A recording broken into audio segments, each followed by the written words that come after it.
लोग कहते हैं पूर्वोत्तर के लोगों की आँख छोटा है, हमारी आँख भी छोटा है, मगर देखने में बहुत अच्छे तरह से देख सकता हूँ।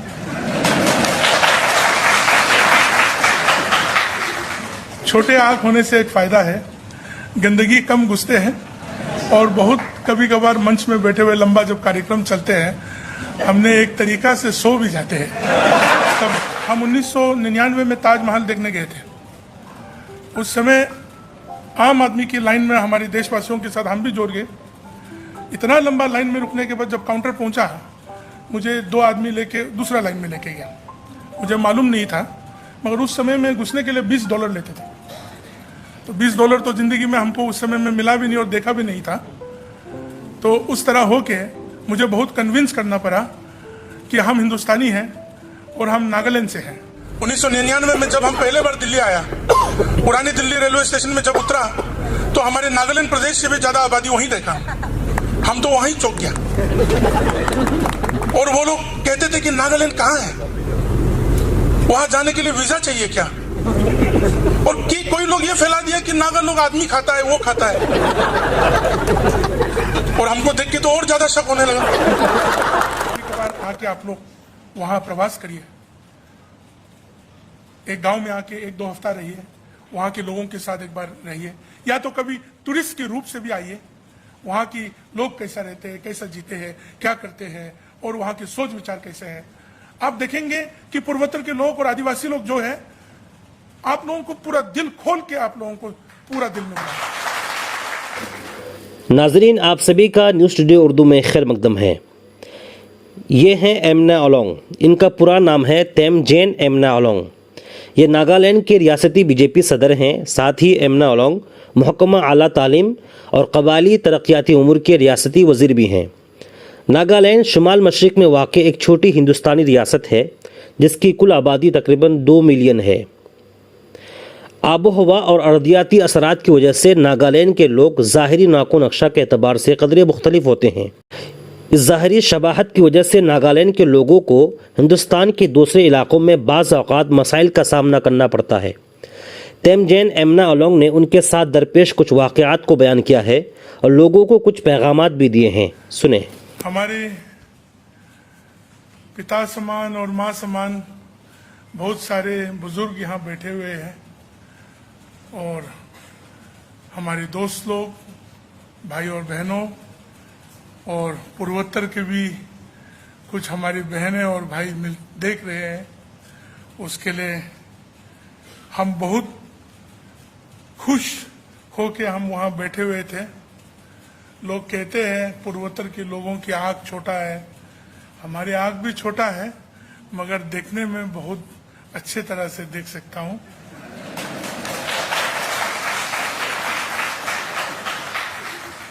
छोटे आँख होने से एक फायदा है, गंदगी कम घुसते हैं और बहुत कभी कभार मंच में बैठे हुए लंबा जब कार्यक्रम चलते हैं, हमने एक तरीका से सो भी जाते हैं। तब किसी को मालूम नहीं पड़ते कि वो सो रहे या जाग रहे। इतना बड़ा ऐतिहासिक स्थान में जनजाति के विषय में बात करते हुए हम मन में वहां बैठ के मन में हम यही सोच रहे थे कि ये दिन अगर 1947 के बाद थोड़ा जल्दी देखा होता तो जनजाति के साथ इतना सोच विचारों को देश के साथ मिल के जाने में मुश्किल नहीं होता। ये बहुत भावना वाला बात है हमारे लिए। कहते हैं कि हम लोग जनजाति हैं। बहुत बार अगर हम अपने विषय में, अपने सोच विचार के बारे में हम बताएंगे तो आप सोचेंगे कि भाजपा का अध्यक्ष है नागालैंड का, तो वो भाजपा वाला बात बोल रहा हो, मगर वैसा नहीं है। हम एक हिंदुस्तानी होने वाला बात बोल रहे हैं।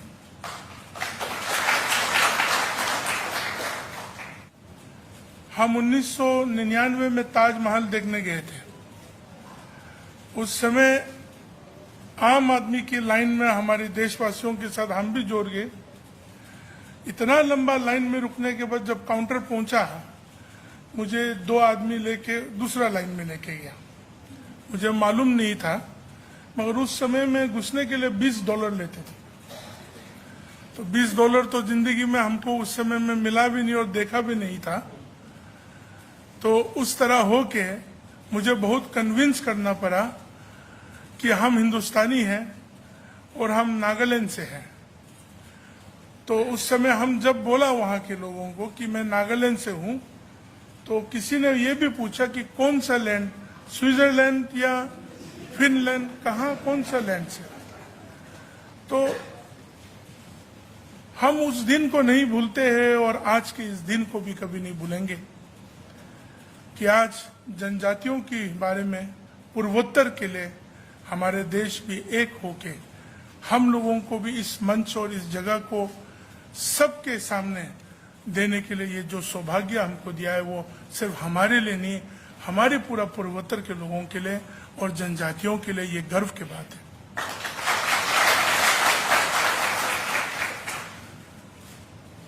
छोटे छोटे बातें हम याद करना चाहते हैं।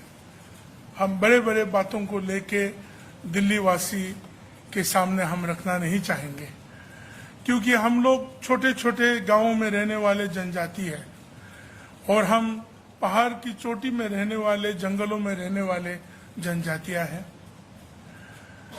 आज अगर हम देखें कि हुल दिवस क्यों मनाया जा रहा है, कल के दिन है, 50,000 लोग एकत्रित होकर जनजाति और 2 औरतों ने लेके 25,000 लोग का बलिदान हुआ। इस देश की आजादी की जो सफर है उसमें उन्होंने बलिदान किया। हम नहीं जानते थे कि इतना लोग ने भी बलिदान किया क्या।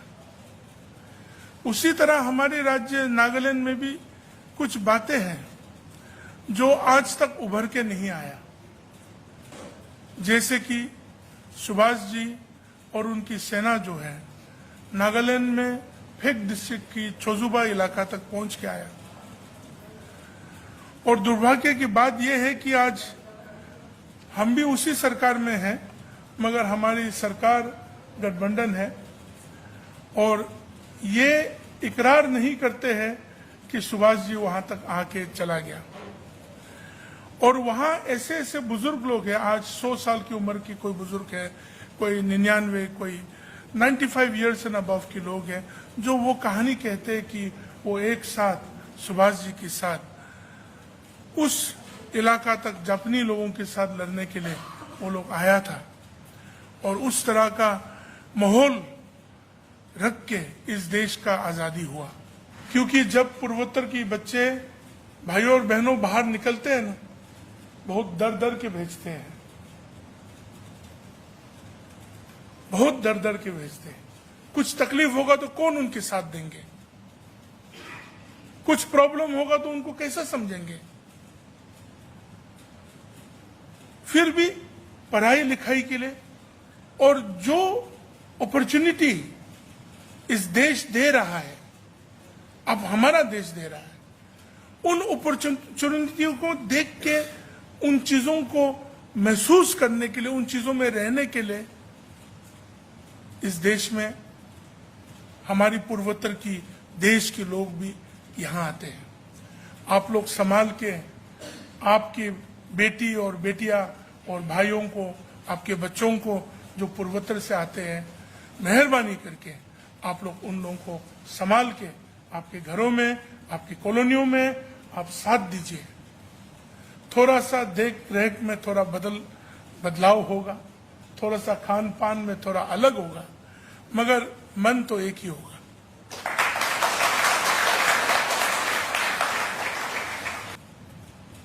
ये देश सिर्फ अपने देशवासियों के लिए एक एग्जाम्पल नहीं है, विश्व के लिए एक एग्जाम्पल है। हमारे देश में जितने अलग अलग विभिन्न जनजाति और अलग अलग कास्ट, अलग अलग हर 200 किलोमीटर में, 200 मीटर में अलग एक व्यवहार वाला आदमी, अलग एक धर्म या अलग सोच विचार वाला आदमी मिल जाते हैं, उस देश को हम सब एक करके लेके चलना पड़ेगा। मैं दिल्ली में बहुत बार आता हूं और मैं कहता हूं हमारे यहाँ अधिकारियों को, हमारी सुनील जी जो है हमारे बड़ा भाई, और मोदी जी सबसे बड़ा भाई, वो लोग तो पूर्वोत्तर में रह के आए हैं, वो लोग जानते हैं। बहुत बार जब यहाँ नीति बनते हैं तो मैं यहाँ नीति के विषय में बहुत बार नीति बनाने वाला अफसरों के साथ में सुझाव देता हूँ। कभी कभार आके आप लोग वहाँ प्रवास करिए, एक गांव में आके 1-2 हफ्ता रहिए, वहाँ के लोगों के साथ एक बार रहिए, या तो कभी टूरिस्ट के रूप से भी आइए। वहाँ की लोग कैसा रहते हैं, कैसा जीते हैं, क्या करते हैं, और वहाँ के सोच विचार कैसे हैं। आप देखेंगे कि पूर्वोत्तर के लोग और आदिवासी लोग जो है, आप लोगों को पूरा दिल खोल के आप लोगों को पूरा दिल में बनाया।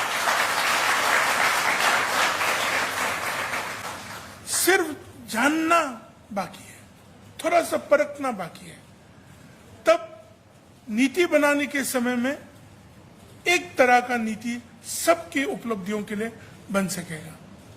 उस तरह का तालमेल जो है, थोड़ा देश का इस हिस्सा का थोड़ा तालमेल अलग है, देश की पूर्वोत्तर के हिस्सा का तालमेल थोड़ा अलग है, मगर हम सब एक देशवासी हैं। नीति बनाने के समय इन चीजों को ध्यान में रखना चाहिए ताकि सब कोई को उपलब्धि हो।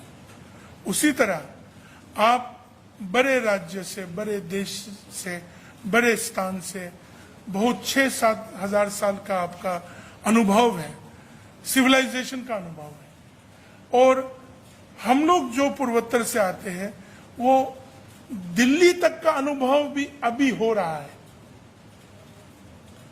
तो हम चाहते हैं और विनती करता हूं आप सबों से कि ये अनुभव को बढ़िया बना दीजिए, सबके लिए बहुत बढ़िया अनुभव कर दीजिए पूर्वोत्तर के लोगों को।